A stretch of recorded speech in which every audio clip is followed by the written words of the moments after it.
SNX Marathi, Siddheshwar news express, सत्यासाठी SNX सोबत। आषाढी वारीचा उत्साह दिवसेंदिवस वाढत असून संत श्रेष्ठ ज्ञानेश्वर महाराज आणि जगद्गुरू संत तुकाराम महाराज यांच्या पालख्या आज पंढरपूर तालुक्यात दाखल झाल्या।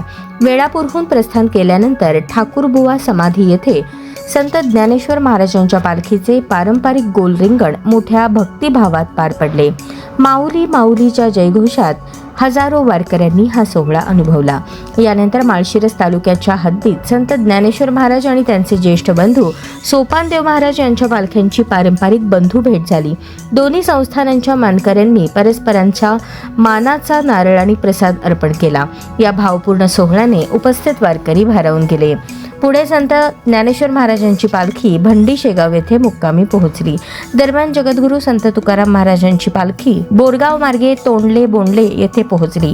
येथे वारकऱ्यांनी तुका म्हणे धावा आहे पंढरीस विसावा या अभंगाच्या गजरात पारंपरिक धावा करत भक्तीचा अनोखा उत्सव साजरा केला।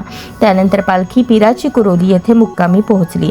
पंढरपूर तालुक्यात संतांच्या दोन्ही पालख्यांचे आगमन झाल्यानंतर प्रशासनाच्या वतीने प्रांताधिकारी सचिन थापे, तहसीलदार सचिन लंगुटे आणि गटविकास अधिकारी अमोल जाधव यांनी पालख्यांचे स्वागत करून वारकऱ्यांचे अभिवादन केले।